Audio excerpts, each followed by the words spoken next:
तो आज की क्लास में हम लोग पढ़ेंगे उपसंयोजी रसायन लेक्चर नंबर 8 आईयूपीएसी नेमिंग या आईयूपीएसी नामकरण। सारे बच्चे मेरे साथ बने रहें और देखें कि आज क्या पढ़ेंगे। ठीक है, तो चलिए बेटा आपको बताना चाहूंगा, इसके नियम के साथ बताना चाहूंगा कि भाई आईयूपीएसी नेमिंग करना चाहते हो किस चीज का। भाई जैसे मान लेते मेरे पास है K4FeCN6, इसका नाम क्या होगा? FeCN6, इसका नाम क्या होगा? इसी तरह से CONH3 6Cl3, इसका नाम क्या होगा? इसी तरह से CrH2O 6Cl3, इसी तरह से PTNH3 twice Cl2, इसका नाम क्या होगा? तो भाई बस इतना ही नहीं, बहुत सारे कंपाउंड, इसका नाम क्या होगा इसके बारे में बात कर सकते हैं। और इनके नाम के लिए जैसे मैं एक और देता हूं Na2 NiEDTA, इसका नाम क्या होगा? सवाल यह है कि इनके नाम बताने होंगे हमें। ये सारी चीजों पे हमको प्रैक्टिस करना होगा, लेकिन सीखना है। सीख गए हो एक बार, लेकिन आज मैं शुरुआत से बताना चाहूंगा। पहली बात तो ये बेटा, ये क्या होता है, ये क्या होता है, ये क्या होता है, इसके बारे में पता होना चाहिए। इसके नाम जैसे पोटेशियम है, ये आयरन है, ये साइनाइड है, ये कोबाल्ट है, ये एमीन है, यानी अमोनिया को एमीन कहा जाता है, ये है क्लोराइड है। इस तरह के अगर उसके नाम ही ना पता हो तो हम नामकरण कैसे कर पाएंगे? कौन सी चीज क्या है उसको जानकारी होना चाहिए। तो पहले कुछ जानकारी होनी चाहिए, लेकिन जानकारी देने से पहले मैं एक बात बताना चाहूंगा, वो ये देखिए, आपके कोर्स कौन कौन सा, कहां कहां से हो आप लोग जरूर बताना। एनसीईआरटी के बेस पे कुछ जो है आपका कोर्स क्या है, आपका सिलेबस क्या है इस साल का, ये जानकारी होना जरूरी है। तो थोड़ा बता देता हूं आपको। एक तो देखो चैप्टर वाइज देखें, थोड़ा सा मैं बताता हूं, ज्यादा टाइम नहीं लूंगा। ये सॉल्यूशन, ये पहला चैप्टर है सॉल्यूशन, यानी विलियन है आपका। किसके में है, किसके में बताना, किसके यहां ऐसा चल रहा है। इसमें 7 मार्क्स का होगा ये। इसी तरह से इलेक्ट्रोकेमिस्ट्री, विद्युत रसायन,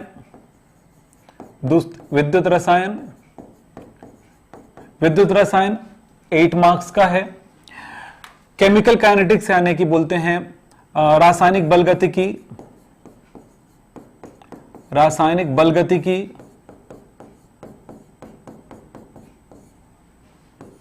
रासायनिक बलगतिकी 7 मार्क्स का होगा। ये चैप्टर 1, चैप्टर 2, चैप्टर 3, चैप्टर 4 में आपका देखो बेटा 4 यहां तक आ रहा है, 3 चैप्टर बीच का निकल चुका है।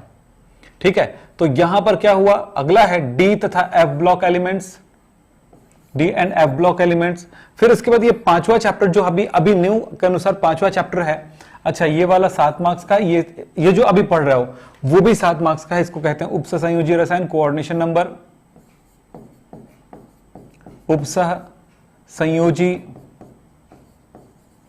रसायन, ये है। उसके बाद हेलो एल्केन, हेलो एरिन्स, ये 6वां है। 7वां में आ जाता है alcohol, phenol C6H5, phenol C6H5, OH और ईथर ROR, ये है। फिर इसके बाद एल्डिहाइड, कीटोन, कार्बोक्सिलिक अम्ल 8वां, फिर एमाइंस है 9वां, 10वां है बायोमॉलिक्यूल्स। तो देख लीजिए, आप एक देख रहे हो कि लगभग आपके पास के 6 चैप्टर निकल चुके हैं, इतना है आपके पास। तो ये थोड़ी जानकारी में होना चाहिए, तो इनको पढ़ना। चलो अब काम करते हैं। ठीक है, तो ये आप इसका पता लगा लीजिए अपने यहां, आपके कोर्स क्या है, ये है कि यही है कि कुछ दूसरा, ये पूरा पता लगा लीजिए और इस तरह से इस पे थोड़ी सी ध्यान दीजिएगा। हम इन्हीं चैप्टर्स पे ध्यान दें पूरा साल भर। और ये 10 चैप्टर पे कौन कौन सा बोला, ये एल्डिहाइड, कीटोन, कार्बोक्सिलिक ये एसिड, ये एमीन्स है और बायोमॉलिक्यूल्स है, जैव अणु है। चलिए अब चलते हैं पढ़ाई की तरफ, आईयूपीएसी नेमिंग की तरफ चलते हैं। चलिए, आईयूपीएसी नामकरण के लिए कुछ चीजों को जानना जरूरी है। तो पहली बात तो यह समझो कि बेटा देखो, मैंने जैसे कि कहा, यह है आपके पास कंपाउंड K4FeCN6, इस बात का ध्यान देना, ये कॉम्प्लेक्स है, ये इसको कहते हैं कॉम्प्लेक्स। आप इस बात का ध्यान देना, कॉम्प्लेक्स जिसको कहते हैं हम लोग संकुल, इसको क्या कहते हैं, कॉम्प्लेक्स या संकुल कहते हैं। संकुल के अंदर दो चीजें हुआ करते हैं, संकुल के नामकरण को ही सीखना होता है, इसके बाहर बड़े ब्रैकेट के बाहर वाली चीजों को सीखने की जरूरत नहीं पड़ती है। ध्यान रखा, संकुल के नाम को ही समझना जरूरी होता है। तो संकुल के अंदर दो चीजें होता है, एक होता है यहां पे, ये कहलाता है धातु, ये धातु है, इसको कहते हैं हम लोग केंद्रीय धातु आयन कहते हैं। क्या कहते हैं, केंद्रीय धातु आयन। एक्चुअली ये मेटल होता है, ध्यान रखना। और दूसरा होता है लिगेंड। ये दो चीजें होता है जिसमें लिगेंड के नाम आपको Cn माइनस क्या है ये पता होना चाहिए, Cl क्या है, Br माइनस क्या है। तो C यहां पर ये Cn जो है ना वो एक्चुअली Cn माइनस है, जो कि वहां पर जब भी कोई फॉर्मूला लिखा जाता है तो उसके अंदर ये माइनस या प्लस नहीं लिखा जाता है। तो ये इस बात का ध्यान रखें कि ये इसका लिगेंड कहलाता है। तो लिगेंड कौन कौन सा टाइप का होता है ये आपको जानना जरूरी है। जब भी कभी नामकरण करेंगे तो कॉम्प्लेक्स के नाम के लिए ही आपको पूरा मेहनत करना है। ध्यान रखना, इसका नाम तो आप जानते हैं पोटेशियम, तो ये पोटेशियम ही है, ये पोटेशियम ही है, ये पोटेशियम का पोटेशियम ही है, कोई प्रॉब्लम नहीं इसके नाम में। इसके बाहर आधा क्लोराइड तो क्लोराइड ही है, कोई टेंशन नहीं, लेकिन इसके अंदर के इस नाम को सीखना है आपको। तो कुछ बातों को, कुछ नियमों को अपनी कॉपी में जरूर नोट करिएगा, ध्यान रखिएगा, ठीक है। तो पहली बात ध्यान रखें, देखिए बेटा मैं नियम बता रहा हूं आपको, नियम नोट करते जाएंगे। मैं यहां नियम लिखूंगा तो टाइम लग जाएगा, सो मैंने उसको टाइप करके आपके लिए रखा है। पहली बात, नियम यह है कि धनायन का नाम पहले तथा उसके बाद ऋण आयन का नाम लिखते हैं। जैसे अगर मैं नामकरण करूं, जैसे मेरे पास यह है K4FeCN6 है, तो पहले इसका नाम लिखूंगा, फिर उसके बाद यह ऋणात्मक है तो इसका नाम लिखूंगा, यही कह रहा है। ध्यान से सुनिएगा मेरी बात, पहले धनायन का नाम लिखेंगे फिर उसके बाद ऋणायन का। अगर यह होता FeNH3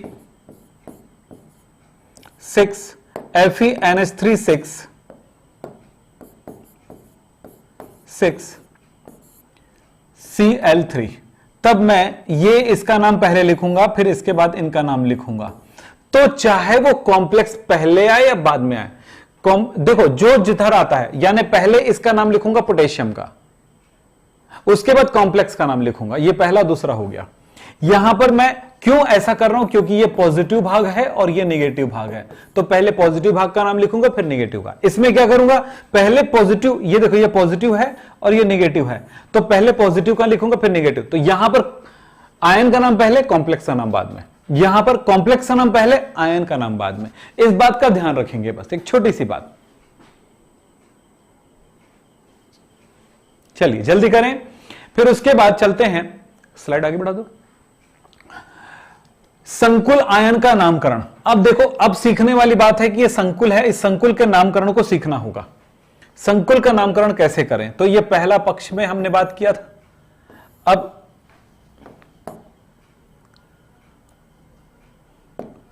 हमने इसके बेस पर हमने यहां पर बात किया था आपको। अब दूसरी बेस है हमारे पास, वो है संकुल का नामकरण हम कैसे करें। संकुल में क्या क्या होता है जानते हैं। संकुल में दो चीजें होता है, जैसे मैं यहां पर कहता हूं FeCN6 है और ये 4 माइनस कहलाएगा, इसका संकुल ये है। तो इस संकुल में बेटा यहां पर संकुल का नामकरण करते समय किस तरह नामकरण करना है इसको जानना है। तो संकुल का जब नामकरण करेंगे तो किस बात का ध्यान देंगे, संकुल आयन के नामकरण में सर्वप्रथम लिगेंड की संख्या तथा उसका नाम लिखेंगे। यहां पर हम पहले लिगेंड का नाम, लिगेंड है ये, तो लिगेंड का क्या नाम क्या लिखेंगे, लिगेंड है, लिगेंड का नाम लिखेंगे। फिर उसके बाद ये केंद्रीय धातु परमाणु का नाम लिखेंगे, केंद्रीय धातु का नाम लिखेंगे। लिगेंड के नाम में पहले क्या लिखेंगे, लिगेंड कितने हैं संख्या लिखेंगे, फिर उसके बाद उसका नाम लिखेंगे, संख्या फिर नाम लिखेंगे। ये हुआ, इस बात का ध्यान रखेंगे। तो ये हुआ। तब इसके लिए कुछ एग्जाम्पल बताता हूं, आप ध्यान से सुनिएगा, बहुत आसान है। जैसे मैं कहता हूं, मेरे पास एग्जाम्पल है K4FeCN6। ये दो बातें बहुत सारी चीजें बताने वाला है आपको। पहली बात देखिए, ये नियम है आपके पास, किसका नाम लिखेंगे पहले? धन आयन का नाम लिखेंगे। धन आयन क्या है बेटा? ये पोटेशियम, ये है पोटेशियम, ये पोटेशियम हो गया। फिर उसके बाद ये कॉम्प्लेक्स है, संकुल है। अब संकुल का नाम लिखेंगे, ये संकुल है, संकुल यहां पर नेगेटिव है, तो संकुल का नाम लिखेंगे। तो किसका नाम पहले लिखने बोला? देखो, संकुल में नामकरण लिखते समय पहले लिगेंड की संख्या तथा उसका नाम लिखेंगे। तो लिगेंड कौन सा है? ये लिगेंड है, तो लिगेंड की संख्या फिर उसका नाम लिखेंगे। तो लिगेंड कितना है? लिगेंड है CN6, तो 6 बार है। तो लिगेंड, एक्चुअली इस लिगेंड को कहा जाता है, CN- है लिगेंड, और इसको कहा जाता है साइनो, इसको कहा जाता है साइनो। तो ये साइनो है, मैं आपको लिस्ट बताऊंगा, आप परेशान मत होइए, लिस्ट बताऊंगा। तो 6 बार है ये साइनो, तो क्या बोलूंगा? 6 बार है तो इसको क्या बोलूंगा? हेक्सा। ये संख्या बता रहा है, ये संख्या बता रहा है। क्या संख्या बता रहा है? हेक्सा। एक बार आता तो लिखने की जरूरत नहीं पड़ती, 2 बार आता तो डाई लिखेंगे, 3 बार को ट्राई लिखेंगे। मतलब संख्या कैसे निकाला जाता है? एक बार मोनो लिखने की जरूरत नहीं, 2 बार है डाई, 3 बार है ट्राई, 4 बार है टेट्रा, 5 बार है पेंटा। मैं लिखा हुआ नियम बताऊंगा, परेशान मत होइए। तो क्या हुआ यहां पर? ये साइनो कितने बार है? 6 बार। तो क्या बोला? पहले संख्या फिर नाम लिखना है बोला है। तो मैं संकुल में लिगेंड का नाम लिख रहा हूं, लिगेंड का नाम लिखने के लिए बोला, तो मैं यहां पर लिगेंड का नाम लिखूंगा हेक्सा साइनो। ये हो गया। इसके बाद आप देखेंगे, इसके पश्चात किसका नाम लिखने के लिए बोला है? इसके पश्चात केंद्रीय धातु, परमाणु तथा आयन का नाम लिखना है। तो केंद्रीय, मैं इसको पूरा मिटा दूंगा थोड़ी देर में। और क्या बोला है देखो, तो उसके बाद इसका नाम लिखेंगे, ये केंद्रीय धातु परमाणु का। कॉम्प्लेक्स में बचा क्या? इसका नाम हो गया लिगेंड का, फिर बचा क्या? केंद्रीय धातु परमाणु। केंद्रीय धातु परमाणु आयरन है, आयरन भी लिख सकते हो, लेकिन आयरन को रोमन में बोला जाता है क्या? फेरम।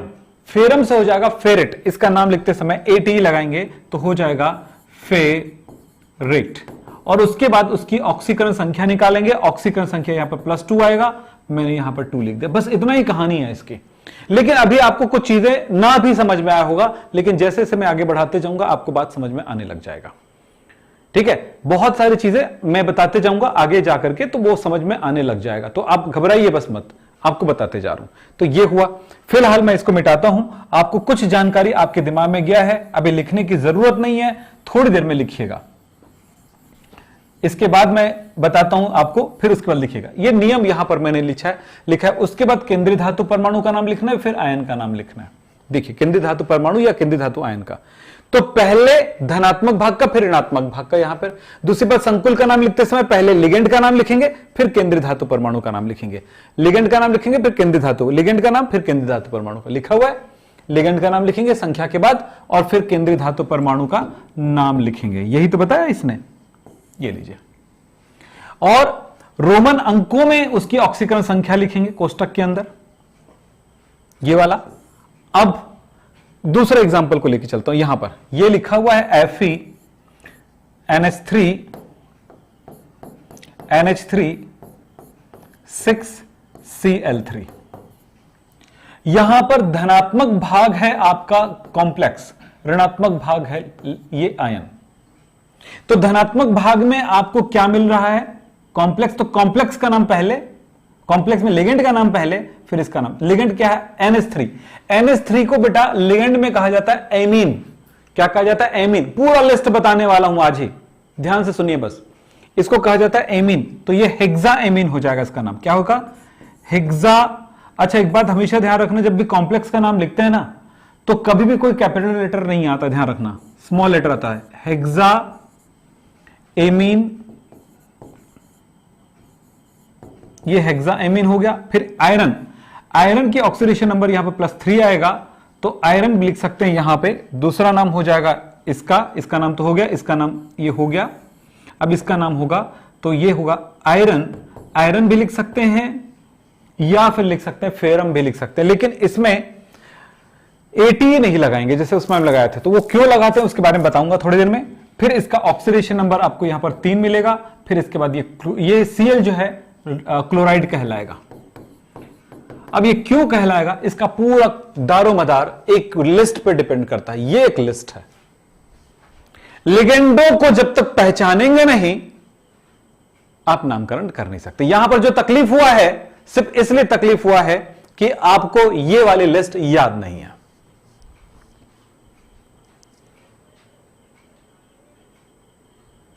ज्योति सिंह, रिया यादव, चलो ठीक है बेटा आगे चलें।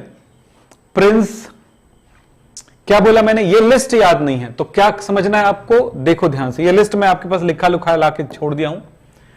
Cl- को हम कहते हैं क्लोराइड, क्योंकि Cl- एक आयन है, नेगेटिव आयन है, इसको हम कहते हैं क्लोराइड। एक बात समझो, Cl- को अगर देखें तो Cl- हो सकता है ब्रैकेट के अंदर आए या ब्रैकेट के बाहर आए। ब्रैकेट के अंदर है तब ये लिगेंड है, इस बात का ध्यान रखेंगे। ब्रैकेट के अंदर होगा तो लिगेंड कहलाएगा, लेकिन ब्रैकेट के बाहर होगा तब इसे कहा जाएगा आयन। एक छोटी सी बात ध्यान रखो। अब आयन है तो देखिए ये क्लोराइड, ये आयन है।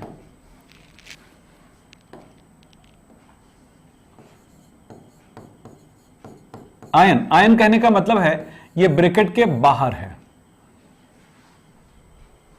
ये Cl ब्रैकेट के बाहर रहेगा तो इसको कहा जाएगा, अच्छा सॉरी इधर नहीं लिखा, इधर लिखा है, इधर लिखा। ये आयन है, ध्यान रखेंगे। ब्रैकेट के बाहर है तो आयन है और इसे कहा जाता है क्लोराइड। तो क्लोराइड आयन Cl- होता है। ब्रैकेट के बाहर है तो आयन है तो इसका नाम होगा क्लोराइड। देखिए ध्यान से, इसका नाम होगा क्लोराइड। मैं यहां पर दिखा के आपके सामने लिख रहा हूं ताकि आपको समझ में आए। ये Cl जो है Cl- है और इसको कहेंगे क्लोराइड।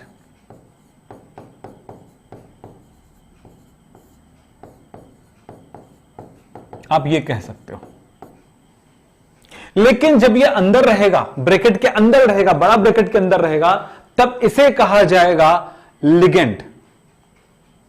देखें,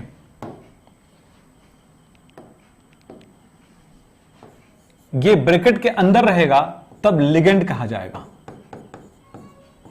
इसलिए मैंने ब्रैकेट बनाया, अंदर लिगेंड लिखा, ब्रैकेट बनाया, बाहर आयन लिखा। तो यही Cl अगर बाहर रहेगा, अंदर रहेगा, तो ये अंदर रहेगा Cl, तो क्या कहलाएगा, वो लिगेंड कहलाएगा। और लिगेंड जब है तो इसका नाम क्या हो जाएगा, इस जगह पर लिगेंड हो तो इसका नाम हो जाएगा, यहां पर इसको या तो क्लोराइडो कहोगे, हिंदी में लिख देता हूं, क्लोराइडो कहेंगे।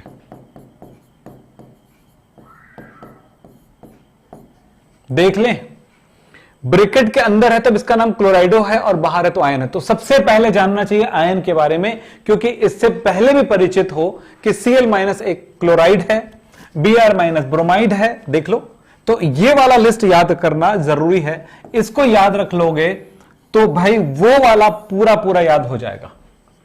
कैसे, नॉर्मली ये निगेटिव लिगेंड, यानी ये आयन जो है, निगेटिव आयन जो होते हैं निगेटिव लिगेंड होते हैं, लिगेंड भी हो सकते हैं। तो जब लिगेंड होंगे तो उसके नाम के अंत में ओ जोड़ेंगे। क्या जोड़ेंगे, ओ जोड़ेंगे। किस चीज को हटा करके, आईडी को हटा करके या एटी को हटा करके, ये आईडी को हटा करके क्या जोड़ेंगे, ओ जोड़ेंगे। तो जैसे ब्रोमाइड है, ये ब्रोमाइड आयन है, आयोडाइड आयन है, साइनाइड आयन है, ऑक्साइड आयन है, परऑक्साइड आयन है, हाइड्रोक्साइड आयन है। तो इसके नाम क्या हो जाएगा, क्लोराइड से क्लोराइडो हो जाएगा, ब्रोमाइड से ब्रोमाइडो हो जाएगा, साइनाइड से साइनाइडो हो जाएगा, साइनाइडो होगा या साइनो भी बोल सकते हैं। इसी तरह से ऑक्साइड से ऑक्साइडो हो जाएगा, है ना। तो इस तरह से इसके नाम, तो सिर्फ आपको ये वाला याद रखना है। अगर आप मेरी बात सुन रहे हो तो कर पाओगे, नहीं तो बेटा आप समझ सकते हैं मेरी बातें। कुछ बच्चे तो आपस में बात कर रहे हैं, जैसे जिद्दी गर्ल, वो बिल्कुल जिद्दी है वो, है ना। डिलीट करिए इस बच्ची को, यहां से हटाओ, इसको मत पढ़ाओ। तो जो बच्चा पढ़ाई पे ध्यान दे रहा है उसी को पढ़ाना है, जो ध्यान नहीं दे रहा आपस में बात कर रहे इधर उधर बात कर रहे उसको सीधा रतन जी उसको एक बार मैसेज करो कि आप, है ना, आपको ब्लॉक कर दिया जाएगा, उसके बाद ब्लॉक ही कर दो, ठीक है। अगर नहीं सुनते हैं तो ब्लॉक कर दो। तो भैया क्लोराइड क्लोराइडो हो जाएगा। तो अब समझ में आ गया होगा। अगर मैं यहीं पर कहता हूं, यहीं पे कहता हूं कि ये Cn माइनस, अगर यहां पर ये Cn आ जाए ब्रैकेट के अंदर, तो इसको मैं क्या कहूंगा? एक्चुअली ये है क्या चीज? ये है, अगर बाहर है तो ये साइनाइड है, लेकिन अंदर है तो इसको कहेंगे साइनाइडो कहा जाएगा, या फिर साइनो भी कह देते हैं कुछ लोग।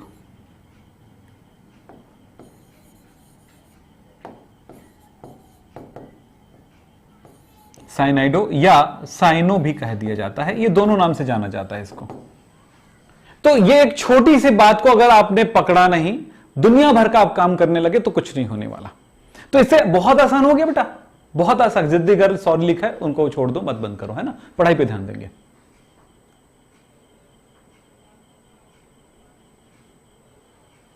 क्या लिखिए, क्या लिखिए?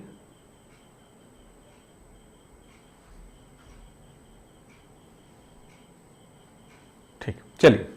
तो ये बात ध्यान रखें। तो इस आधार पर जब हम नामकरण करते हैं बेटा, जैसे K4 ये तो पोटेशियम है, FeCN6 लिख रहे हैं, तो सीधी बात है लिगेंड का नाम पहले क्या लिखेंगे? इसका नाम लिखेंगे। तो ये पोटेशियम हो गया, बिल्कुल आसान है बेटा, देखो कितना आसान है, पोटेशियम हो गया। फिर इनमें किसका नाम लिखेंगे? इसको लिखेंगे। कितने बार? 6 बार। तो मैं लिखूंगा हेक्सासाइनो, हेक्सासाइनो हो गया, या साइनाइडो भी लिख सकते हो गया नाम, बिल्कुल आसान। तो ये वाली लिस्ट आपको जानना जरूरी है, ये याद रखना पड़ता है, तब हो पाएगा। ये बात ध्यान रखेंगे, ठीक, ये याद रखना पड़ेगा।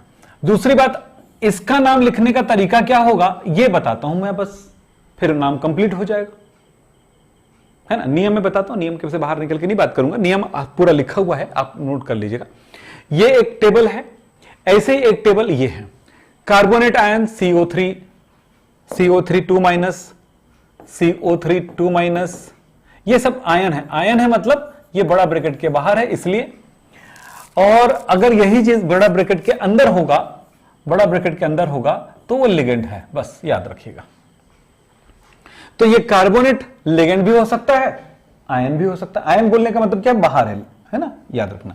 तो बाहर होगा तो इसका नाम कार्बोनेट होगा, अंदर होगा तो कार्बोनेटो हो जाएगा। ओ लगाने का बोला था ना मैंने अभी। अब ऐसे ये सारे लिस्ट, तो ये ऑक्सिलेट से ऑक्सिलेटो, सल्फेट सल्फेटो, नाइट्रेट से नाइट्रेटो, सल्फाइट से सल्फाइटो, ये सल्फेट से थायोसल्फेटो, एसिटेट से एसिटेटो, है ना, नाइट्रो, तो ये नाइट्राइट हो गया तो नाइट्राइटो हो जाएगा। नाइट्रो से नाइट्रो ही रहेगा, इसमें कोई चेंजेस नहीं आएगा। नाइट्रेट से नाइट्राइट से नाइट्रे होगा। तो ये कुछ चीजें हैं, नाइट्रो नाइट्रो दोनों रहता है यहां पे, इसमें कुछ अलग नहीं है। फिर बात करते हैं लिगेंड अगर उदासीन हो। ये लिगेंड कैसा था? सब ऋणात्मक लिगेंड था। तो ऋणात्मक लिगेंड में अगर ऋणात्मक आयन है और वो लिगेंड के रूप में काम कर रहा है तो ऋणात्मक लिगेंड में O लगाते हैं। कुछ चीजें हैं जो याद करना है। उदासीन लिगेंड जैसे बहुत इंपॉर्टेंट है आपके पास उदासीन लिगेंड में, जैसे ये एमीन, NH3 को एमीन कहा जाता है, H2O को एक्वा कहा जाता है। ये अपवाद है, इसको याद रख लीजिएगा, इसको याद रख लीजिएगा, एमीन एक्वा कहा जाता है। बाकी ये सब बहुत कम आते हैं बेटा, ये वाला जैसे ये CO वाला है, CO कार्बोनिल, ये भी आता है कार्बोनिल। बाकी ये सब चीजें बहुत कम यूज होता है। ये थायोकार्बोनिल भी यूज होता है, कार्बोनिल है, ये थायोकार्बोनिल है। ये एथिलीन डाई एमीन, इसको EN से दर्शाते हैं। NH2 CH2 CH2 CH2 को एथिलीन डाई एमीन कहते हैं, बहुत इंपॉर्टेंट है। इसमें ये phenyl C6H5 phenyl, pyridine PY के नाम से भी जाना जाता है, C6H5N है। और इसी तरह से ये है थायोयूरिया। ये कुछ है जो आपके नामकरण के अंदर पूछा जाएगा, तो इनको याद करना है। तो ये सारी चीजों को इकट्ठा करते जाइए। चलिए और बात करूंगा मैं, यहां पे कुछ धनावेशित है, कुछ धनावेशित मेरे पास लिगेंड है। जैसे यहां पर है NO2+, NO2- को नाइट्रो कहते हैं, NO2+ वाले को नाइट्रोनियम कहते हैं। तो बेटा इसमें रट्टे वाली बात नहीं आती। ये हाइड्रोजीनियम, ये नाइट्रोसोनियम। तो पॉजिटिव वाले में आपको कोई टेंशन नहीं है, अभी मैं बताया था आपको ये फेनिल C6H5 ये ज्यादा यूज होता है, बाकी नहीं होता है। तो जितना यूज होता है मैंने आपको लगा के यहां पे बता दिया, इन सबको याद करना है। ये सारी चीजों को प्राप्त कर लीजिएगा, सारे नोट्स आपको मिल जाएंगे हमारे टेलीग्राम चैनल पर, ये बिल्कुल प्राप्त कर लीजिएगा। अब नामकरण, लिगेंड के नाम लिखने का क्रम क्या होगा? अगर मेरे पास एक कंपाउंड है जिसमें 2-3 लिगेंड हैं तो उसका नाम लिखने का क्रम क्या होगा? अंग्रेजी के वर्णमाला क्रम में उसका नाम लिखेंगे। जैसे एक उदाहरण देता हूं ना, ध्यान देना, मैं एक उदाहरण देता हूं।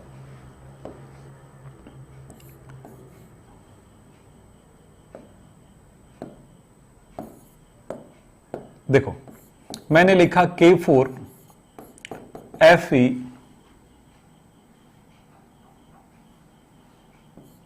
NO2 2 बार CN 2 बार Cl 2 बार, यह भी हो सकता है कंपाउंड।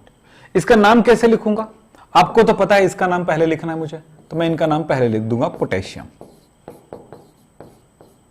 पोटेशियम। उसके बाद मैं इस संकुल में जाऊंगा तो किसका नाम लिखूंगा? संकुल में लिगेंडों का नाम लिखूंगा बेटा। अब इन लिगेंडों में अब एक होड़ लग गया है कि मेरा नाम पहले लिखो, मेरा नाम पहले लिखो, मेरा नाम पहले लिखो, सब कह रहा है, तो मैं किसका नाम लिखूंगा? तो मैं इसको चेक करूंगा किसका नाम क्या है। इसका नाम है नाइट्रो, इसका नाम क्या है? नाइट्रो। मैं सबका नाम इस जगह पे लिखता हूं। इसका नाम है नाइट्रो, ये नाइट्रो है। ये क्या है? साइनाइड है, साइनो, ये साइनो है। और ये क्लोराइड है तो क्लोरो कह सकते हैं, क्लोराइडो भी कह सकते हैं, क्लोराइडो कह देते हैं। चलिए क्लोरो भी लिख सकते हो, ध्यान रखना, बहुत प्रचलित है नाम क्लोरो। अब बताओ किसका नाम पहले आएगा अल्फाबेट में? तो सी, ये नाइट्रो एन वाला बाद में आएगा। सी वाई है और ये CH है। तो अल्फा, आप जानते हो डिक्शनरी आप खोलते हो तो डिक्शनरी कैसे ढूंढा जाता है, तो ये CH में ये पहले आएगा, फिर इसके बाद इसका नाम आएगा, फिर इसका इसके बाद आएगा। सो फिर नाम क्या हुआ? तो डाइक्लोरो, इस जगह पे अब नाम लिखूंगा डाइक्लोरो, फिर किसका नाम लिखूंगा? फिर इसके बाद इनका नाम लिखूंगा डाइसाइनो, फिर इसका नाम लिखूंगा नाइट्रो, क्या नाम होगा? नाम डाइनाइट्रो। तो ये अल्फाबेट के अनुसार पूरा नियम लिखा हुआ है, कुछ बोलने की जरूरत नहीं है मुझे। फिर उसके बाद अब केंद्रीय धातु परमाणु का नाम लास्ट में लिखना है, आपको पता ही है बात।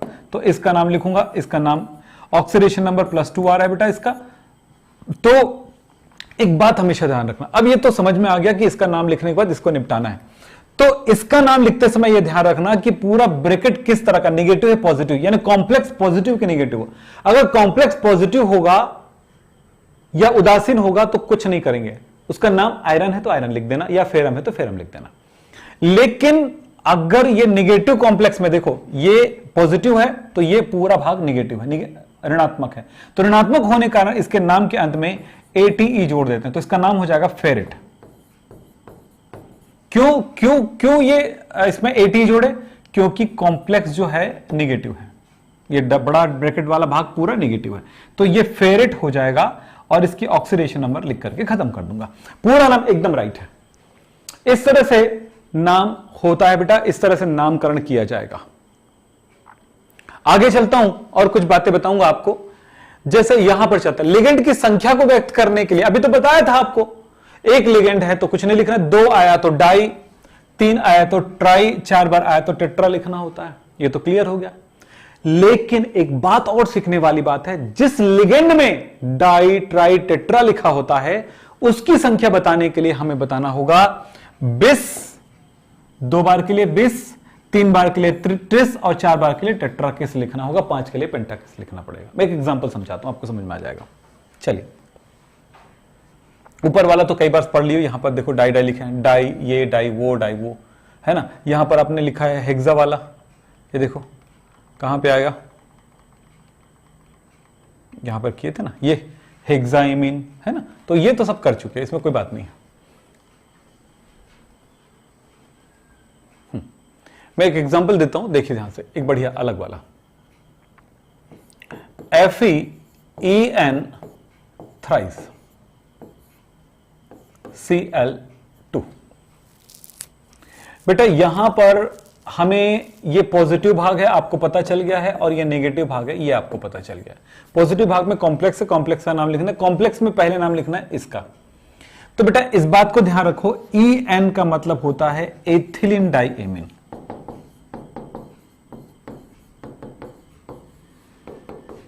मैंने क्या बताया, जिस लिगेंड के नाम में डाई लगा हो उसकी संख्या बताने के लिए, जिस लिगेंड के नाम में डाई ट्राई टेट्रा लगा हो उसकी संख्या बताने के लिए आपको 2 के लिए बिस, 3 के लिए ट्रिस, 4 के लिए टेट्रा किस लिखना होगा। तो यहां पर ये कितने बार आया देखो, तो 3 बार। तो इस संख्या को बताने, क्योंकि इसके नाम में क्या है, एथिलीन डाइमीन इसका नाम है, तो ये कितना आएगा, इसका नाम होगा ट्रिस। डाई नहीं होगा, ट्रिस होगा, ट्रिस ट्रिस। तो इसका नाम बताना, तो मुझे नाम लिखते समय लिखना होगा ट्रिस, ब्रैकेट में लिखूंगा पूरा पूरा इसका नाम एथिलीन डाइएमीन, और फिर इसके बाद इसका नाम लिखूंगा। तो आपको बताया था जब बड़ा ब्रैकेट के अंदर है केंद्रीय धातु परमाणु, वो तो ऐसे ही होता है, लेकिन अगर धनात्मक में हो तो कुछ मत जोड़ना उसके नाम में, ATE मत जोड़ना। जैसे अभी जोड़े थे ना ATA, है ना, ATE जोड़े थे, 8 जोड़े थे, यहां पर 88 वेट मत जोड़ना, इसको फेरम होगा, या आयरन भी लिख सकते हो, आयरन भी लिख सकते हो या फेरम भी लिख सकते हो, आयरन या फेरम। ऑक्सीडेशन नंबर 2 आ रहा है, फिर इसके बाद इसका नाम होगा क्लोराइड। ये तो क्लोराइड है ना, बाहर आता है बड़ा ब्रैकेट के बाहर, तो क्लोराइड। तो इस तरह इसका नाम लिखना है। अब चलता हूं, नियम आपके पूरा का पूरा सामने है बेटा जी। संकुल आयन का नाम कैसे लिखेंगे, सबसे पहले लिगेंडों का नाम, उसके बाद धातु आयन का नाम। याद हो गया, वापस आ गया पूरी बातें। फिर बोला है ऋणायनिक लिगेंडों में केंद्रीय धातु परमाणु के अंत में अनुलग्न ATE लगाते हैं। देखिए बताता हूं आपको, केंद्रीय धातु परमाणु देखो क्या हो सकता है, ये उदासीन लिगेंड का संकुल होगा, ऋणात्मक संकुल है, ये पॉजिटिव संकुल है। इसका नाम क्या होगा इस जगह पर, इसका नाम क्या होगा इस जगह पर, इसका नाम क्या होगा इस जगह पर। देखिए मैंने बताया था, सिर्फ निगेटिव वाले के लिए इसका नाम होगा फेरेट। क्या नाम होगा, फेरेट, ATE लगाएंगे।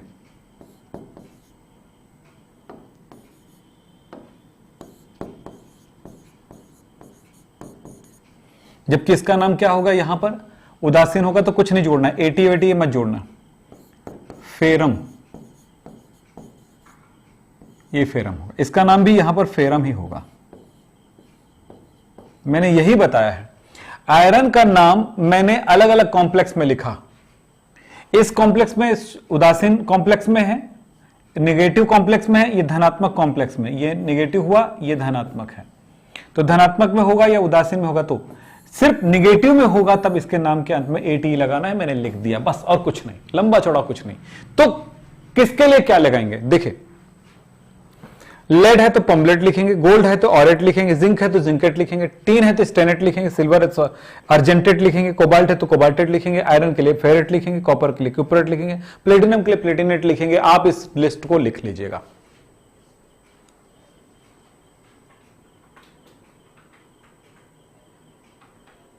प्रशांत को थोड़ा सा देखो, है ना, इधर उधर की बात कर रहा है। चलिए क्या लिखा है, गली वाली पकड़ा गया, तो चलिए केंद्रीय धातु आयन की ऑक्सीकरण अवस्था सामान्यतः नाम के अंत में छोटे कोष्टक में रोमन में लिखते हैं। केंद्रीय धातु परमाणु की ऑक्सीकरण संख्या, जैसे यहां पर मैंने बताया था ना, केंद्रीय धातु परमाणु Fe की ऑक्सीकरण संख्या +2 है, तो नाम क्या था, अगर ये नेगेटिव लिगेंड के अंदर है तो, नेगेटिव कॉम्प्लेक्स के अंदर है तो इसका नाम लिखे थे, फेरेट लिखे थे। तो याद आ रहा है आपको, फेरेट के बाद आपने ऑक्सीडेशन नंबर को यहां पर ऐसे 2 लगा दिया। यही बात बोलो, 2 ऑक्सीडेशन नंबर है तो 2 आएगा, 3 है तो 3 आएगा, 0 है तो 0 आएगा। जब संकुल अम्लीय है और उसमें H+ धनायन है तो उसके पूरे नाम के अंत में 1 लगाएंगे। उदाहरण मैं आपके सामने देता हूं, जैसे ये देखो, ये इसका नाम क्या होगा, इसका नाम होगा हाइड्रोजन है तो हाइड्राइड होगा, हाइड्रोजन होगा नाम, हाइड्रोजन। तो इसी तरह से इसके नाम में पूरा का पूरा इसके एच के यहां से इतना ही नाम लिखा जाएगा और इसमें एक लगा करके खत्म करेंगे नाम। हेक्सा प्लेटिनेट, क्योंकि ये नेगेटिव कॉम्प्लेक्स में है, प्लेटिनेट, ऑक्सीडेशन नंबर 2, एक एसिड, ऐसा नाम होगा ये इस तरह से, प्लेटिनिक एसिड। अच्छा प्लेटिनेट होगा तो प्लेटिनिक हो जाएगा, ओके ओके, प्लेटिनिक एसिड।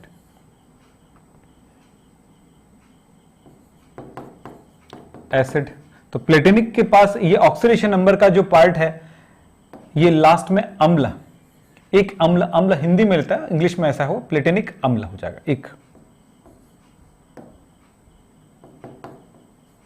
2 एसिड, ऐसे नाम होगा। कोष्टक के बाहर आवेश लगा हो तो आयन लगाएंगे, जैसे मैं यहां पर लिखता हूं, देखिए FeCN6 4-, तो इसका नाम क्या होगा, हेक्सासाइनो, हेक्सासाइनो। ये फेरेट निगेटिव में है तो ऑक्सीडेशन नंबर 2 आएगा, आयन लिखेंगे लास्ट में, ऐसा इस तरह का लिखते हुए आगे बढ़ते जाना। तो आपको कुछ कुछ चीजें जो नियम का था वो बताया मैंने, अब मैं कुछ नाम आपको बताते जाऊंगा। जो आप पूछ रहे हो कि सर पूरा नाम बताओ, तो पूरा एक आध एग्जांपल को लेकर के नाम बनाना शुरू करता हूं। देखो CONH3 6Cl3 का नाम कैसे लिखोगे बताओ। चलो इसका नाम बताओ बच्चों जल्दी से, इसका नाम क्या होगा। एक दो एग्जांपल दूंगा, बड़ा आसान हो जाएगा आपके लिए। हाँ जी, नाम लिखना क्या है।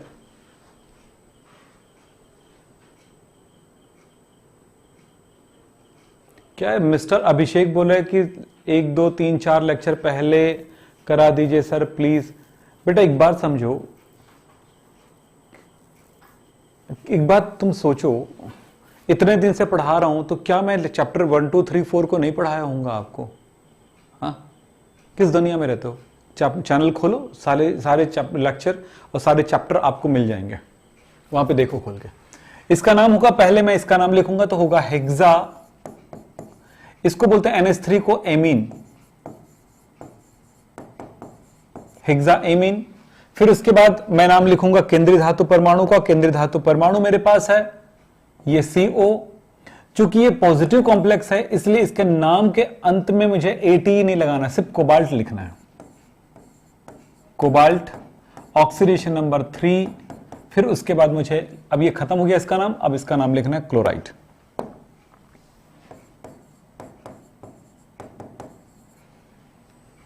दूसरा CrH2O 4NH3 2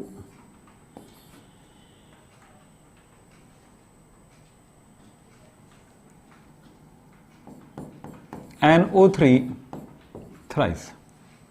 क्या नाम होगा।